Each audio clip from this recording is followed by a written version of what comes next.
Hier, Clotilde, double manifestation à Perpignan devant le décathlon de la Porte d'Espagne. Les clients du magasin de sport pris en étau entre d'un côté les défenseurs des animaux et de l'autre les pêcheurs. La dizaine de militants de l'association L214 et de l'association Projet Animaux Zoopolis dénoncent la vente d'appâts vivants, des petits crabes notamment vendus pour ensuite servir à pêcher des poissons carnassiers. On appelle ça la pêche au vif.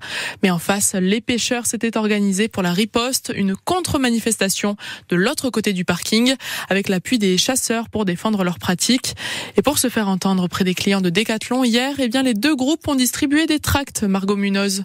Oui, les voitures sont arrêtées une par une. Bonjour monsieur, contre la pêche aux appâts vivants qui sont vendus chez Décathlon. Pour Petra Radel, co-référente de l'association de défense des animaux L214 Perpignan, utiliser des crabes et des poissons vivants comme appât, c'est de la torture. Il faut que les gens se rendent compte qu'en fait les poissons et les crabes sont des animaux sentients, ils souffrent et il y a des études scientifiques qui le prouvent et c'est vraiment sans contestation possible. Quelques mètres plus loin, les voitures sont de nouveau arrêtées, mais les pancartes des manifestants ne sont pas les mêmes. C'est pour défendre la pêche. Ah d'accord. Eux ils veulent interdire la pêche et nous c'est pour défendre la pêche. Le collectif des pêcheurs récréatifs a décidé d'organiser une contre-manif. Ils en ont ras-le-bol d'être dans le viseur des associations. Patrick Valdivia, le président, veut qu'on les laisse tranquilles. Aujourd'hui c'est les crabes qui sont visés, mais demain ce sera les vers, demain ce sera les asticots, ce seront les teignes, ce seront tous les êtres vivants. Et on vous interdira bientôt de manger une huître ou une moule. Le collectif de défense des animaux rappelle que leur manifestation n'est pas contre les pêcheurs, mais contre la vente des crabes vivants chez Décathlon. Une pétition a été lancée contre les magasins de Perpignan et Cléra. Elle cumule 17 000 signatures. Et ce sujet pris au sérieux jusqu'à l'Assemblée nationale. L'an dernier, Gabriel Amar, le député LFI-NFP du Rhône, avait porté une proposition de loi pour interdire la pêche au vif. Elle avait été co-signée par plus de 60 députés de 3 groupes politiques différents. Hier, sur le parking de Décathlon Porte d'Espagne, les clients pris en étau entre deux manifestations.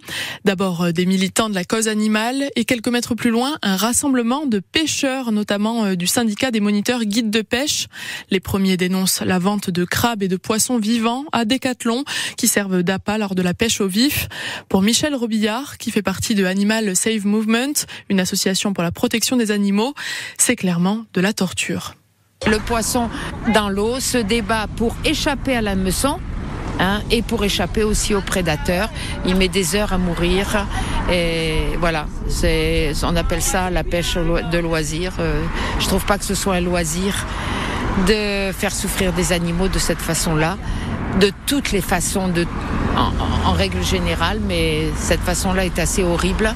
En face des pêcheurs et des chasseurs venus défendre leurs pratiques, ils en ont marre d'être régulièrement pointés du doigt parce qu'ils appellent les écolos et les pro-animaux, parce que la pêche au vif, c'est écologique, selon Patrick Valdivia, le président du syndicat des moniteurs guides de pêche français.